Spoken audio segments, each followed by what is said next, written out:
सामने खुदा के जिंदा लासानी कलाम में से पढ़ने की जसारत हासिल करूंगा।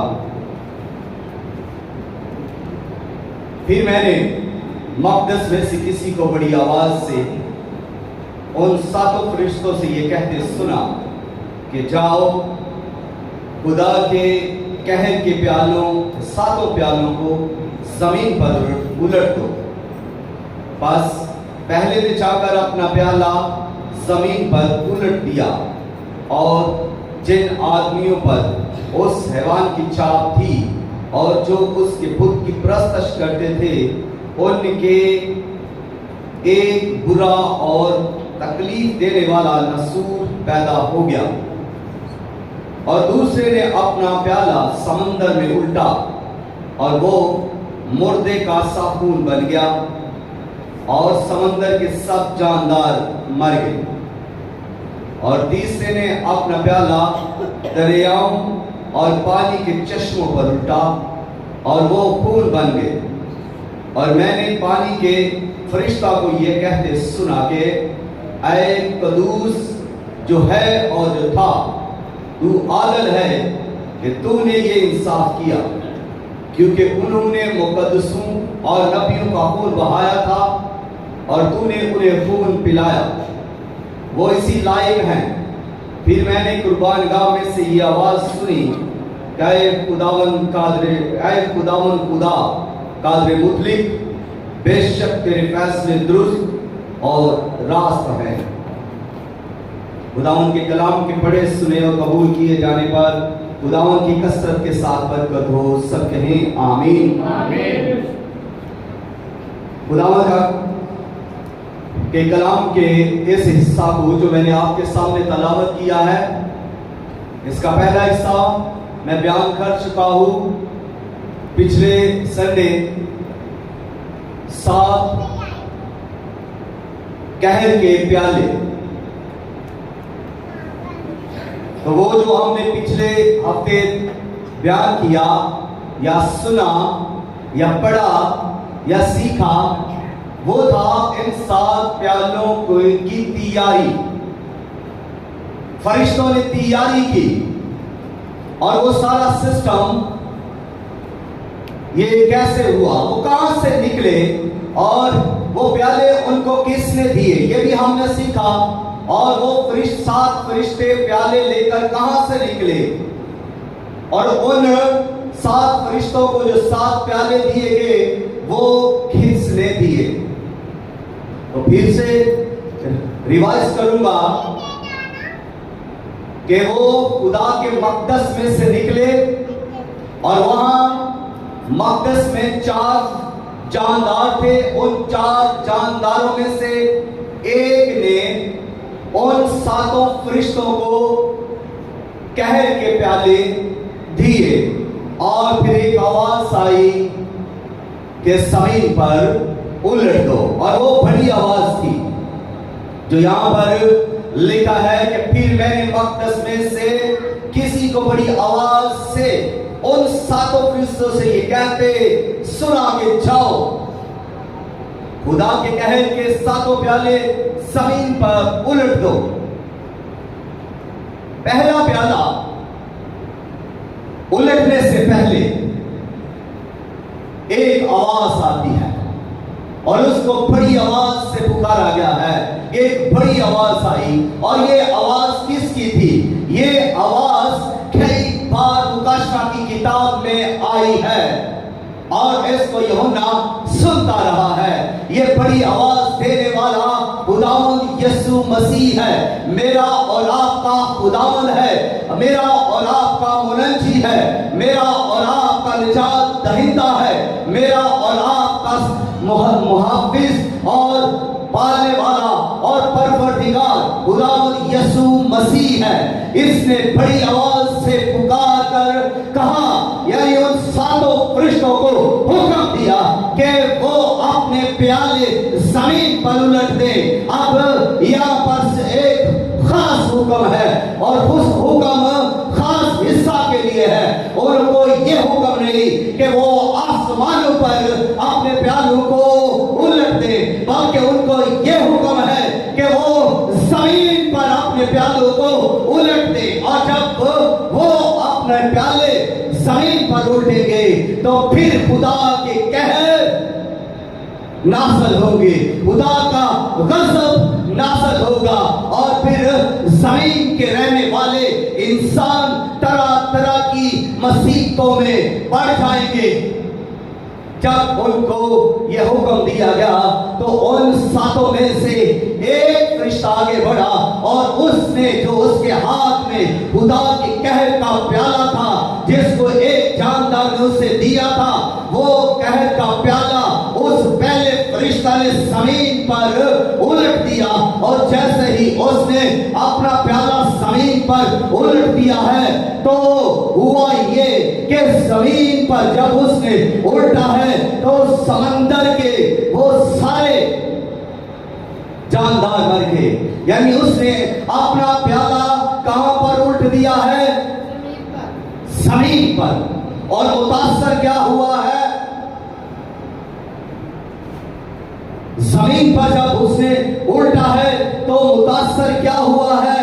कौन से लोग मर गए, कौन से लोगों पर आफत आई, कौन से लोग मुसीबत ज़दा हो गए, कौन से लोग कहराने लगे, कौन से लोग चलाने लगे, कौन से लोग बिलबिलाने लगे और कौन से लोग दर्द से गिरा उठे और गर्व से चीखे मारने लगे और दर्द की वजह से धारे मारने लगे।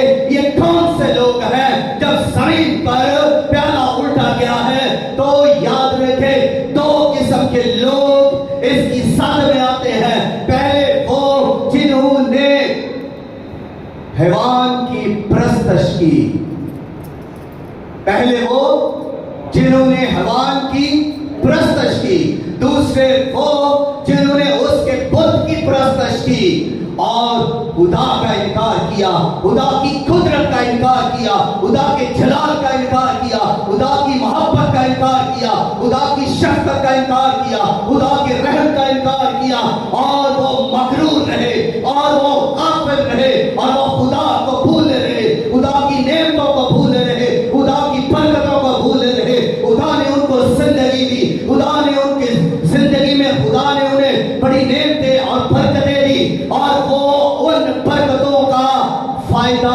उठाते, लेकिन खुदा के ना शुक्र रहे। वो लोग खुदा की परस्तश नहीं करते, वो लोग खुदा के गीत नहीं गाते, खुदा की तारीफ नहीं करते थे, वो लोग खुदा से दूर रहे। उन्होंने क्या किया? उन्होंने उस हैवान की छाप अपने ऊपर लगवाई और उन्होंने क्या किया? उस हैवान की परस्तश की और उसका बुत जब बनाया गया तो उन्होंने उस बुत के आगे सजदा किया, उस बुत की ताज़ीम की और उस बुत को पूजा। और जो कि खुदा को पूजना चाहिए, जबकि खुदा की तारीफ करनी चाहिए, जबकि खुदा के सामने झुकना चाहिए, जबकि खुदा को जलाल देना चाहिए, इन्होंने क्या किया? इन्होंने बुत को जो ना बोलता है, बुत को जलाल दिया, बुत की तमसीम की, बुत को पूजना शुरू किया। और ऐसे लोग जब प्याला उल्टा गया तो ये लोग उसकी साथ में आ गए। और दूसरे वो जिन्होंने उसके उस बुत की उस हैवान की परस्तश की, वो हैवान जो मुखालिफे मसीह था, वो हैवान जिसमें शैतान था, शैतान ने अपना इख्तियार उस हैवान को दिया और वो एक सियासी लीडर था, वो एक मजहबी नहीं बल्कि सियासी लीडर था और उसमें शैतान रहता था। उसमें जो उसके अंदर की सारी कुव्वत जो वो इस्तेमाल कर रहा था वो शैतान की थी, उसके अंदर की सारी हिकमत जिसको वो इस्तेमाल कर रहा था वो शैतान की थी। और शैतान ने अपनी हिकमत उसे दी, अपना ताकत उसे दिया, अपनी कुदरत उसे दी, अपना इख्तियार उसे दिया और उसमें रहने लगा। और लोग जब वो लोगों को गुमराह कर रहे, सारी दुनिया के लोगों को, तो उनमें ऐसे लोग थे जिन्होंने इस हैवान की फिर क्या की? परस्तश की। और ये प्याला जब उल्टा जाएगा तो ये हैवान की परस्तश करने वाले लोग इस आफत की जद में होंगे, इन पर ये आफत आएगी। और ये आफत क्या है? ये नासूर है, यानी फोड़े निकल आएंगे, उनको उनके जख्म हो जाएंगे और वो उन फोड़ों की वजह से उनका जिस्म गलेगा, उनके जख्म रिसेंगे, उनसे खून निकलेगा, उनसे पानी निकलेगा और वो कभी ठीक नहीं होंगे। वो इंजेक्शन भी लगवाएंगे, वो मेडिसिन भी लेंगे, वो हॉस्पिटल के अंदर एडमिट भी रहेंगे, वो ट्रीटमेंट करवाएंगे, लेकिन उन्हें कुछ अफाका नहीं होगा, वो कभी भी शिफा नहीं पाएंगे। उनके जख्म नासूर बन जाएंगे और नासूर आप समझ सकते हैं कि कभी भी वो जख्म ठीक नहीं होता और उस जख्म के सबब से इंसान मुसलसल तकलीफ उठाता है, मुसलसल दर्द में रहता है, मुसलसल पीड़ा में रहता है और उससे कमजोरी बढ़ती जाती है, उससे उसका ज़हन और अकल जो है वो भी ठीक तरह से काम नहीं करती, क्योंकि उसकी अकल उसी दर्द में उलझी रहती है और वो दूसरे इंसानों की तरह ना सोच सकता है, ना मेहनत कर सकता है, ना वो अच्छे प्लान कर सकता है। वो तो कर्म के अंदर है और जो कोई भी दुख के अंदर है, कर्म के अंदर है, वो दुख की कैद में है, वो कर्म की कैद में है, वो दर्द की कैद में है और वो उसी में उलझा रहता है और ये नासूर उन लोगों में फैल जाएगा जो हैवान की प्रस्तश करते हैं और उसके बुत की भी प्रस्तश करते हैं और अपने माथे और हाथों पर उसके नाम की छाप लिए हुए हैं। ये सारे लोग इस आपस में मुब्तला होंगे। ठीक उसी तरह जिस तरह मिस्र में खुदा ने 10 आफतें भेजी और उन 10 आफतों को जब खुदा ने मिस्र में भेजा तो मिस्री इन आफतों में पड़ गए। ये आफतें मिस्रियों को नुकसान दे रही है, ये आफतें मिस्रियों पर आई, इस्राएलियों पर नहीं। हालांकि इस्राएली भी उसी मुल्क में है, उसी इलाका में है, उसी शहर में है। इस्राएली भी वही खुराक खा रहे हैं, वही पानी पी रहे हैं, वही हवा से सांस ले रहे हैं, वही माहौल के अंदर है, लेकिन इस्राएल में बनी इस्राएल का एक शख्स भी, सिंगल मैन भी न बना, कोई भी इस आफत में मुब्तला न हुआ और मिस्री सारे के सारे यानी फरौन के लोग इन आफत से जख्मी हुए। वो आफतें इन मिस्रियों पर आई और उन आफतों ने इनको इंजरी किया और उन आफतों ने इनको मारा, यहां तक कि इनके पलटों को भी मार दिया। तो खुदा ने क्या किया? अपने लोगों को बुझाया। इस्राएली खुदा के लोग थे, 10 आफतों के बावजूद भी एक आफत ने भी किसी शख्स को नुकसान नहीं पहुंचाया। खुदा ने उन्हें महफूज रखा। हर एक आफत से खुदा ने अपने लोगों को महफूज कर लिया, सेफ कर लिया, बचा लिया। कोई किसी को दुख नहीं हुआ, कोई किसी को रंज नहीं हुआ, कोई किसी को जख्म नहीं हुआ, किसी को फोड़ा नहीं निकला, कोई भी किसी आफत से मुब्तला नहीं हुआ। हालांकि 10 आफतें बड़ी ही जबरदस्त किस्म की आफतें थी और ये हकीकत है, तारीख इसकी गवाह है, बाइबल मुकद्दस इसकी गवाह है। अगर आप सहायक पढ़े तो एक शहादत देते हैं, अगर आप शरीयत पढ़े तो शरीयत इसकी शहादत देती है, अनाजील पढ़े शहादत देती है। यानी दुनिया की तारीख मज़ाहब की तारीख पढ़े तो वहां पर भी इन आफतों का जिक्र है कि इस दुनिया में खुदा ने 10 आफतें नाज़िल की थी और ये एक हकीकत है। और जब आखिर ज़माना में यानी 7 साला दौरे हुकूमत में जब शैतान का ये दौरे हुकूमत होगा, जब झूठा नबी और मुखातिब मसीह इसमें राज कर रहे होंगे और हर तरफ इनकी हुकूमत होगी, जब ये लोगों को गुमराह कर रहे होंगे, तो उस वक्त भी जब इस जमीन पर आफतें नाज़िल होंगी, पहले जो आफतें नाज़िल हुई साथ,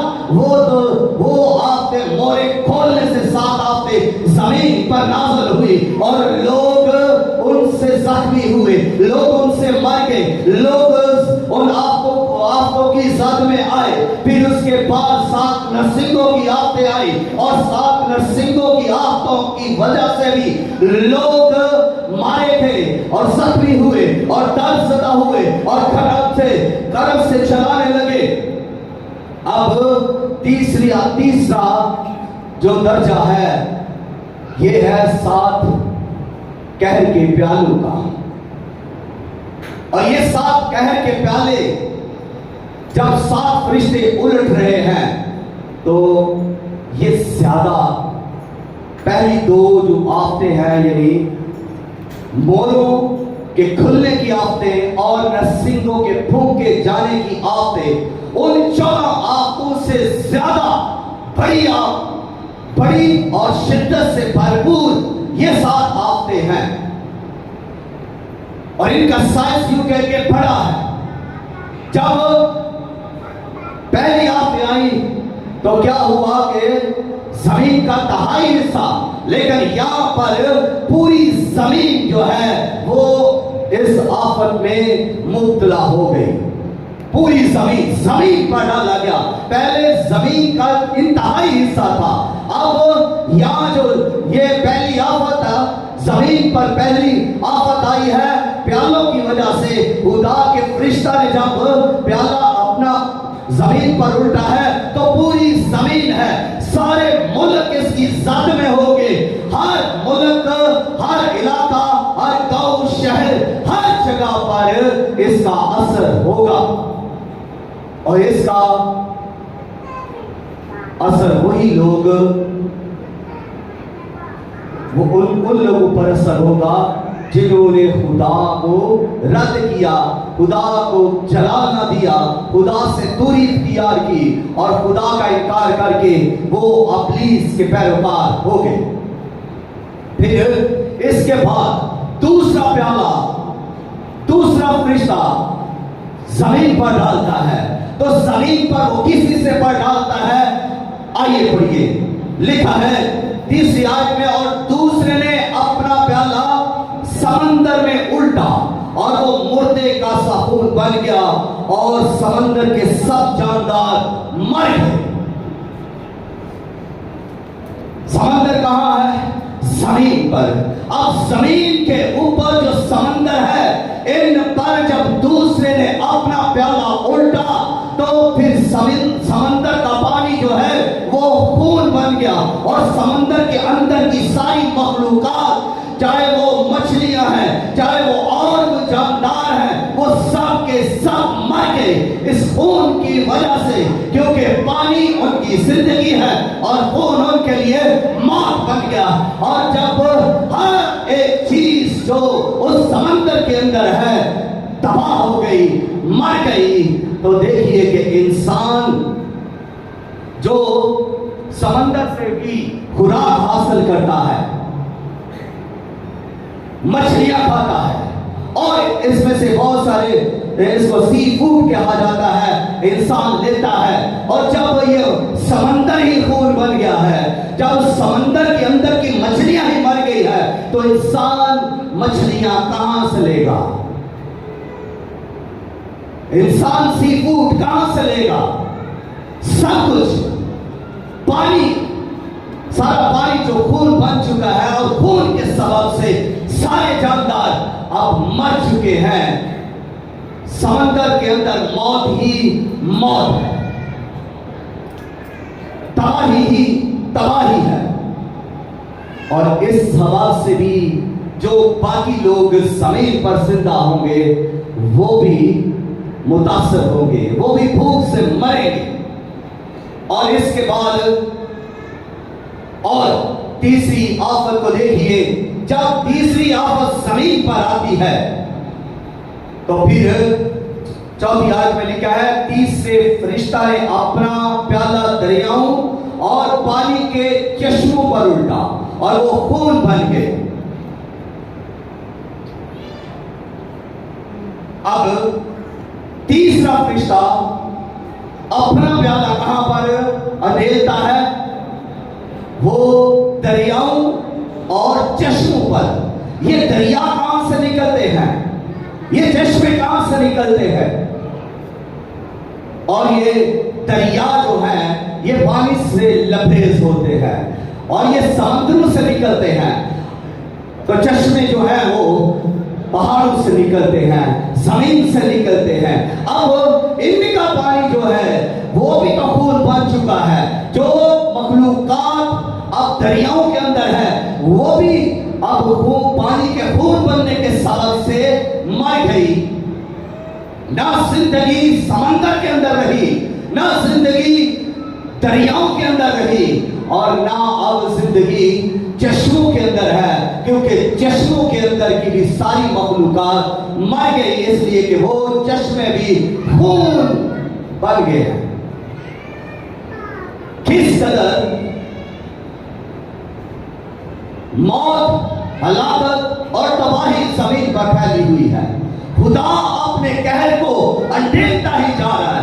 जैसे जैसे इस जमीन पर फरिश्ते अपने कहर के प्याले अंधेरते जा रहे हैं, आफतें बढ़ती जा रही है, जमीन के ऊपर कहर ज्यादा होता जा रहा है और लोग ज्यादा से ज्यादा मरते जा रहे हैं, अजियत उठा रहे हैं, दुख उठा रहे हैं, परेशान हो रहे हैं। लोग ज्यादा से ज्यादा कर्म के अंदर है और उन्हें समझ भी नहीं आएगी कि हमारे साथ क्या हो रहा है। अब समुद्र के अंदर मौत, दरियाओं के अंदर, चश्मों के अंदर, तो ऐसा उस वक्त भी हुआ जब मिस्र के अंदर आते थी। दरियाए नील के पानी को खुदा ने क्या किया? खून बना दिया था और वो खून सारे मिस्र के अंदर फैल गया और उनके घरों में जो पानी थे वो भी खून बन गए। जो उनके नलों से पानी आ रहा था वो भी खून आ रहा था। तो वो लोग घबरा गए, परेशान हो गए और वो उस खून पानी ना मिलने के सबब से मरने लगे। यही हाल इस दौर में भी होगा। जब समुद्रों में खून होगा, जब दरियाओं में खून होगा, जब चश्मों में खून होगा, जब कहीं पर पानी नहीं मिलेगा, मुंह धोने के लिए पानी नहीं मिलेगा, बर्तन धोने के लिए पानी नहीं मिलेगा, कपड़े धोने के लिए पानी नहीं मिलेगा, सफाई करने के लिए पानी नहीं मिलेगा, नहाने के लिए पानी नहीं मिलेगा, तो आप सोचें थोड़ी देर के लिए कि उस वक्त इस जमीन पर कितनी गंदगी होगी, कितना तौफान होगा। क्योंकि जो चीजें मर गई हैं, जो जानदार मर गए हैं, उनके मरने के सबब से जमीन के ऊपर बदबू किस कदर फैल चुकी होगी। ईद के दिनों में आपने देखा कि किस कदर वो जो पेटियां बाहर फेंकते हैं कितनी बदबू आती है। तो उस वक्त जब जानदार जानवर, चरिंद परिंद जो जमीन के ऊपर है वो मर चुके होंगे, तो किस कदर तौफान होगा, किस कदर बदबू होगी। सोचे कि लोग मर जाएंगे उस बदबू से भी, क्योंकि वो बदबू, वो तौफान जो है वो बीमारियां पैदा करेगा और लोग ऐसी बीमारियां लोगों को लग जाएंगी और उन बुरी बीमारियों से लोग तड़प तड़प कर, सिसक कर, बिलक कर मरेंगे। किस कदर तबाही और बर्बादी होगी। तो ये सब क्या है? ये खुदा का क्या है? कहर। दूसरे लफ्जों में मैं ये कहूं, मैं क्या अभी मैं आपको फरिश्ते की तारीफ जो खुदा की वो कर रहा है, जो पानी का फरिश्ता है, जिसको पानी पर इख्तियार है। इससे साबित होता है कि बाइबल मुकद्दस के अंदर हम तालीम पाते हैं कि खुदा के कुछ फरिश्ते ऐसे हैं जिनको खास काम के लिए मुकर्रर किया हुआ है, जिनमें जब्राइल फरिश्ता को हम जब भी देखते हैं वो पैगाम रिश्ता है, वो पैगाम लेकर आता है। मुकाइल फरिश्ता है तो वो जंग करने के लिए आता है। और अब ये 7 फरिश्ते जो हैं ये भी मुकर्रर किए हुए हैं कि ये 7 गज जमीन पर अंडेले, और यहाँ पर जो पानी का फरिश्ता है ये भी मुकर्रर किया हुआ है कि ये पानियों को थामे हुए है। फिर हवा को थामने वाला भी फरिश्ता है। अब ये पानी का फरिश्ता जो है ये खुदा की तारीफ करता है इन सारे कामों के लिए, जबकि जमीन के लोग क्या कर रहे हैं? लोग खुदा के खिलाफ कुफर बोल रहे हैं, लोग खुदा के खिलाफ बुड़बुड़ा रहे हैं। हालांकि उनको तौबा करनी चाहिए, उन्हें खुदा की तरफ रजू करना चाहिए।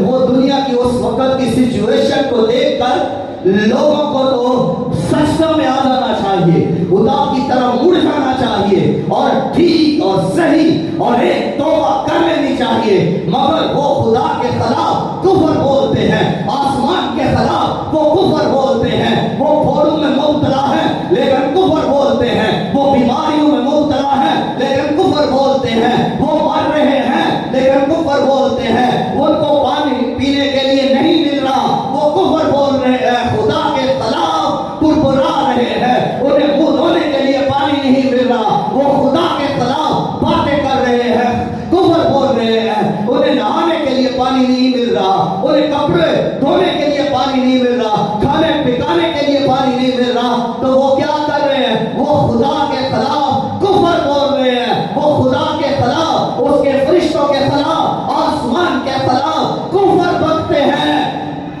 उन्हें तौबा करनी चाहिए मगर ऐसा नहीं करते। वो खुदा को क्या कह रहे होंगे? खुदा बेइंसाफ है जो इस कदर जुल्म ढा रहा है, जो इस कदर इंसानों को मार रहा है। वो खुदा को जालिम कह रहे होंगे, वो खुदा को बेइंसाफ कह रहे होंगे। तो फरिश्ता सुनिए क्या कहता है, पानी का फरिश्ता ये कहता है, और मैंने पानी के फरिश्ता को ये कहते सुना कि ऐ कदूस जो है और जो था, तू आदिल है क्योंकि तूने ये इंसाफ किया, क्योंकि उन्होंने मुकद्दसों और नबियों का खून बहाया था और तूने उन्हें खून पिलाया, वो इसी लायक हैं। फिर मैंने कुर्बानगाह में से ये आवाज सुनी कि ऐ खुदावंद खुदा कादिर मुतलिक, बेशक तेरे फैसले दुरुस्त और रास्त हैं। आसमान के फरिश्ते खुदा को क्या कह रहे हैं? खुदा की पाकीज़गी का ऐलान कर रहे हैं, खुदा की असलियत का इकरार कर रहे हैं, उसकी अबूदियत का इकरार करते हुए ये पानी का फरिश्ता क्या कहता है? वो खुदा की पाकीज़गी और रास्ती और अदल का और इंसाफ का की तारीफ करता है और उससे जवाब देता है कि तूने ये काम जो तूने किया है, ये तूने काम ठीक किया है। ये जमीन के रहने वाले क्या कह रहे हैं कि ये काम खुदा ने अच्छा नहीं किया, वो कुफर बोल रहे हैं। लेकिन आसमान के खुदा के फरिश्ते क्या कह रहे हैं? ऐ कादिर मुतलिक खुदा, तू जो था, तू जो है, वो यानी उसकी असलियत, अबदियत और कदूसियत का इकरार करते हुए उससे जवाब दे रहे हैं कि तू आदिल है, तूने ठीक इंसाफ किया है, तेरा इंसाफ दुरुस्त है, तेरे फैसले दुरुस्त हैं। आप देखें छोटी सी मिसाल कि एक माँ जो अपने बच्चे को बहुत प्यार करती है, उसे संभालती है, उसके कपड़ों का ख्याल करती, उसकी खुराक का ख्याल करती, सब कुछ, ये सब क्या है? उसकी मोहब्बत और शफकत है। लेकिन जब बच्चा गलती करता है तो वही माँ उसे गाली भी देती है या उसे मारती भी है। तो क्या हम माँ को बेइंसाफ कहें? खुदा जो मोहब्बत का खुदा है, जो बेपना मोहब्बत करता है, और खुदा जो शफकत का खुदा है, जो शफकत से याद करवाता और शफकत के ताज पहनाता है, वो खुदा जो शफकत फरमाता है तो गुनाहों को माफ कर देता है। वो खुदा जो कदूस है, वो खुदा जो पाक है, वो खुदा जो बदी को देख नहीं सकता, वो खुदा जिस तक किसी की रसाई नहीं, तो वो खुदा आदल भी है, वो खुदा मुनसफ भी है। वो खुदा जब इंसाफ करता है तो फिर जमीन के रहने वाले उसके खिलाफ कुफर बोलते हैं, कुफर भगते हैं। आज के दौर की मैं बात अगर करूं तो क्या आज का इंसान जो खुदा से मोहब्बत करने के दावे कर रहा है, आज का इंसान जो खुदा की इबादत करके बड़े जज्बे से बयान कर रहा है, आज का इंसान, आज के जमाने का, आज के ईरा का इंसान, मैं उसकी बात कर रहा हूं, क्या अगर वो दुख में पड़ता है तो खुदा के खिलाफ बुड़बुड़ाता नहीं? उसकी जॉब चली जाए, उसका बिजनेस खराब हो जाए, उसको बीमारी लग जाए, या उस पर कोई उसके घर पर कोई आफत आ जाए, या उस पर कोई मुश्किल आ जाए, तो क्या आज का इंसान भी ऐसे नहीं कर रहा? खुदा मुझे क्या दे रहा है? मेरे पास तो नए कपड़े नहीं है। खुदा मुझे क्या दे रहा है? मेरे पास तो जॉब नहीं, मैं तो किराए के घर में रहता हूं। खुदा मुझे क्या दे रहा है? मैं तो गरीबी में जिंदगी बसर कर रहा हूं, मैं तो बीमारी में जिंदगी बसर कर रहा हूं। क्या आज का इंसान भी बुड़बुड़ा नहीं रहा? कहीं हम सब भी इसमें शामिल तो नहीं? क्या हम भी उनमें बुड़बुड़ाने वाले तो नहीं? क्या हम भी खुदा के नेमतों के नाशुक्र तो नहीं? खुदा हमें हर रोज नेमतें बरकतें देता है। हम हर रोज अपनी मर्जी से सोते हैं मगर जागते उसकी मर्जी से हैं, लेकिन फिर भी उसकी इबादत करने के लिए हमारे पास वक्त नहीं। फिर भी हम खुदा से दूरी इख्तियार करते हैं, हम जागते हैं तो उसकी मर्जी से। याद रखें, इस दुनिया के अंदर बहुत सारे लोग रात को अपनी मर्जी से सोए लेकिन सुबह वो जागे नहीं, मर गए। तो खुदा का शुक्र हो कि हम हर रोज खुदा की मर्जी से जागते हैं, इसलिए कि खुदा की शुक्रगुजारी करें, इसलिए कि खुदा को जलाल दे, इसलिए कि खुदा का जलाल जाहिर करे, इसलिए खुदा हमें फिर सुबह को उठाता है ताकि उसकी खूबियां जाहिर करे। हम जमीन पर जो है उसका नूर है, और उसने कहा तुम दुनिया के नूर हो और तुम्हारा नूर चमके। वो हर रोज हमें जिंदगी देता है, हर रोज हमें जगाता है, और हम उसकी नेमतों का शुक्रिया अदा नहीं करते। क्या ऐसा नहीं कि सांस लेने के लिए वो हवा मुफ्त देता है? क्या ऐसा नहीं कि पीने के लिए वो पानी मुफ्त देता है? क्या ऐसा नहीं कि खाने के लिए वो हमें मुफ्त सब कुछ मुहैया करता है? इस जमीन की सारी दौलत हमारे लिए है और ये मुफ्त है, हम मेहनत करके इस जमीन में से निकाल सकते हैं। दरख्त जो फल पैदा करते हैं, सब्जियां उगाने वाले पौधे, ये सब क्या खुदा की मर्जी से नहीं? अगर खुदा इनको रोक दे बढ़ने से, उगने से, खुदा रोक दे तो ये सब कुछ हमें कभी नहीं मिलेगा। ना हमें फल खाने को मिलेंगे, ना सब्जियां खाने को मिलेंगी। तो ये सब फिर खुदा की मर्जी से हमें नहीं मिल रहा। हवा हमें खुदा की मर्जी से नहीं मिल रही और मुफ्त मिल रही है।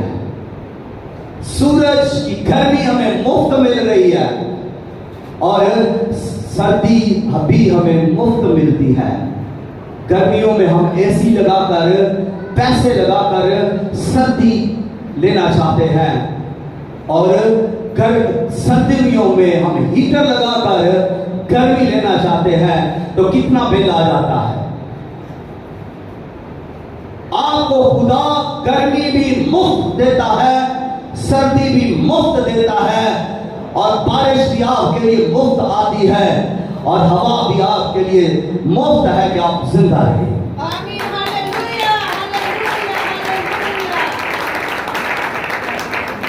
किस कदर खुदा मोहब्बत का खुदा है। ये सब जो आपको नेमते और बरकतें खुदा दे रहा है, ये उसकी मोहब्बत है, ये उसका रहम है, ये उसकी शफकत है। क्या हम गुनाह नहीं करते? जो लोग जो कहता मैं नहीं गुनाह करता, क्या हम गुनाह नहीं करते? हर रोज हमसे कोई ना कोई गुनाह हो जाता है। तो खुदा ने कभी हवा को रोका हो, पानी को रोका हो, फलों को रोका हो, गर्मी को रोका हो, सर्दी को रोका हो, अपनी नेमतों और बरकतों को रोका हो आपके लिए? कभी नहीं।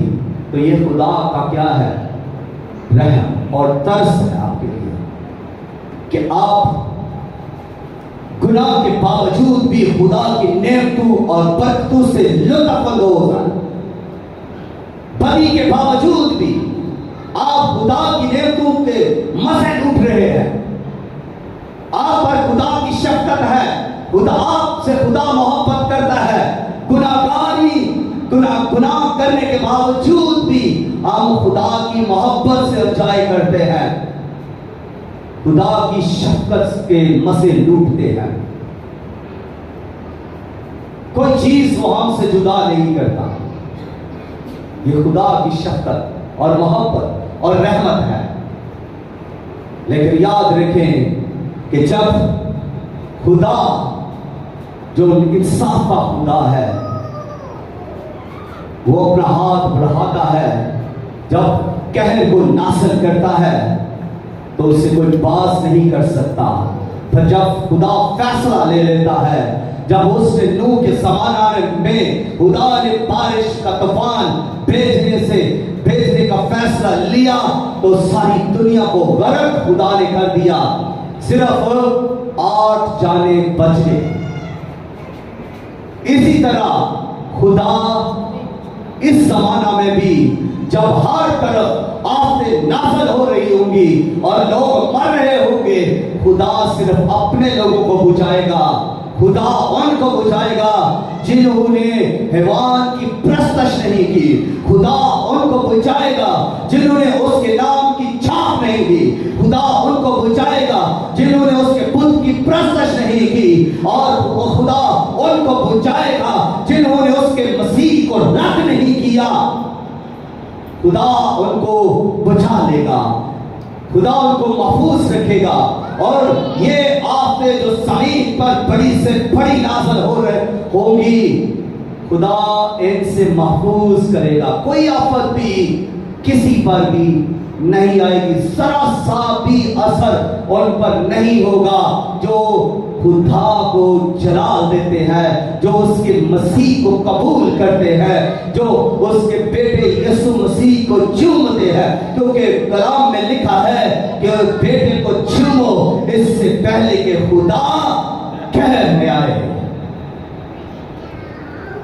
तो हमें ईमान में मजबूत होकर खुदा को जलाल देना है, खुदा की प्रस्तश के लिए आना है। तो अक्सर लोग घर में बैठे रहते हैं।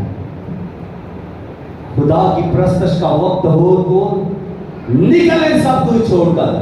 खुदा की इबादत का वक्त हो तो सबको छोड़ें और खुदा के घर में आए। खुदा का वक्त खुदा को दे। यीशु मसीह ने भी कहा, जो खुदा का है खुदा को दो, जो कैसर का है कैसर को दो।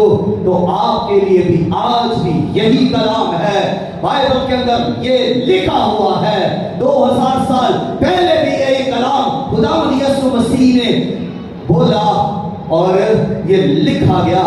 और आज आज तक ये कलाम उसी तरह कुव्वत और कुदरत वाला है। जो इस कलाम के मुताबिक अमल करता है उसके लिए अजर है, इस जमाना में भी और आने वाले जहान में भी।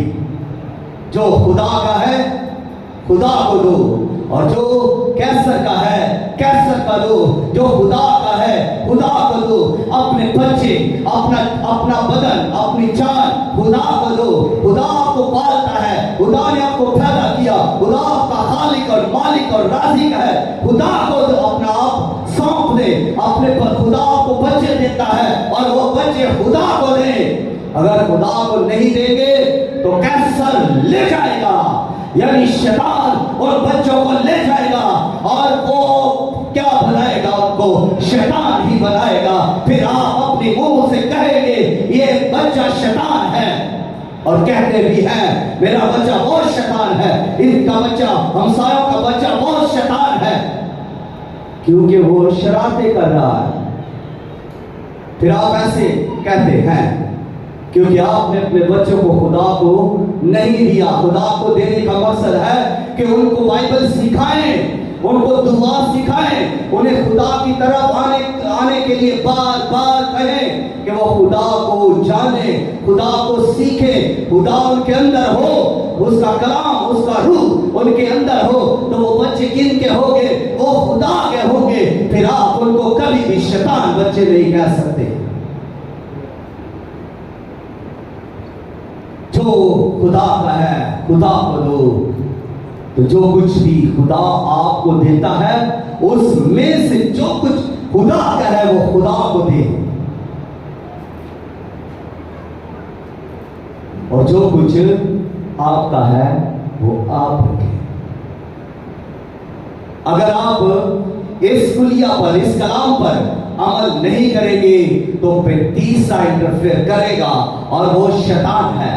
वो फिर ले जाएगा, वो खुदा का भी ले जाएगा, क्योंकि आपने खुदा को दिया नहीं, और जो कुछ आपका है वो भी ले जाएगा।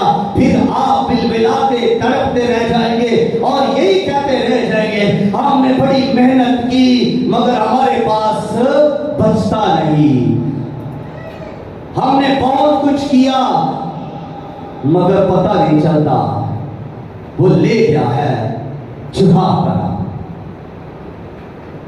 जब आप खुदा को देंगे तो खुदा अपना भी सेव करेगा और आपका भी सेव करेगा। फिर अब्लीस ना आपका लेकर जाएगा ना खुदा का लेकर जाएगा, और जो आपका है उस पर आपको खुदा ब्लेस करेगा, देगा। तो आफतें किन पर आई? नाफरमानों पर, जो खुदा के नाफरमान हुए, जिन्होंने मसीह को रद्द किया, तो वो इन आफतों में मुब्तला होंगे।